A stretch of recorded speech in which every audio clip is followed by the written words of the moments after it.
नए दौर का सबसे खतरनाक और मॉडर्न हथियार ड्रोन, ऐसा अनमैन्ड व्हीकल जो टैंक तक को राख में मिलाने की ताकत रखता है। आज दुनिया के कई मुल्क ताकतवर किलर ड्रोन तैयार कर रहे हैं, जिसमें भारत भी किसी से पीछे नहीं है।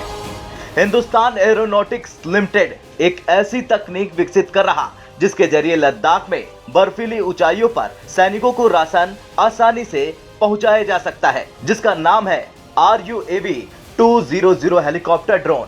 200 किलो वजनी ड्रोन 30 किलो तक के पेलोड को 100 किलोमीटर दूर तक ले जाने की ताकत रखता है। HAL के हेलीकॉप्टर ड्रोन में 350 किलोमीटर तक जाकर वापस आने की ताकत भी है।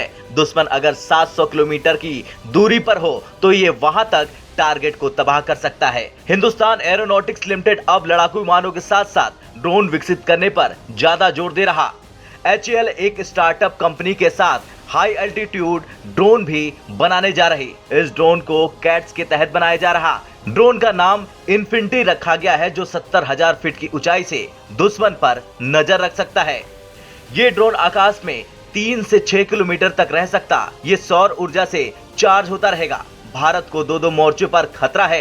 एक तरफ पाकिस्तान है तो दूसरी तरफ चीन। दोनों देश अपनी हरकतों से बाज नहीं आ रहे, हमेशा ही सीमा के आसपास हिमाकत करते रहते हैं। ऐसे में इस ड्रोन से दोनों देशों की नापाक हरकतों पर भी कड़ी नजर रखी जा सकती है। इस ड्रोन में लगे सेंसर और रडार इसे कंट्रोल करने में मदद करते हैं, जो किसी ड्रोन पर हमला करने या निर्धारित रास्ते पर चलने में मदद भी करते हैं। बालाकोट हवाई हमले जैसे स्ट्राइक में ये ड्रोन उपयोगी जानकारियां जुटा सकता है। भारत में director general of civil aviation ने ड्रोन की 5 श्रेणियां बनाई हुई है, जो वजन के हिसाब से तय है। नैनो जो 250 ग्राम है, माइक्रो 250 ग्राम से 2 किलो तक है, स्मॉल 2 किलो से 25 किलो तक है, मीडियम 25 किलो से 150 किलो तक है और लार्ज 150 किलो से ज्यादा। 250 ग्राम वाले ड्रोन को छोड़कर बाकी सभी ड्रोन को अलग पहचान देने वाला नंबर हासिल करना होता है। ये नंबर ड्रोन पर लिखा होना चाहिए। देश में फिलहाल ड्रोन की 270 ड्रोन कंपनियां चल रही।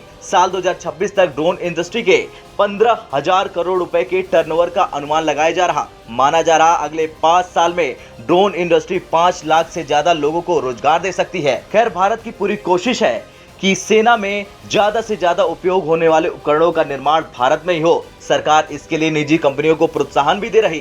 पीएम मोदी के आत्मनिर्भर भारत अभियान का ये एक बड़ा मकसद है। भारत की तीनों सेनाओं को देश में बने उन्नत हथियारों से लैस करना भी है।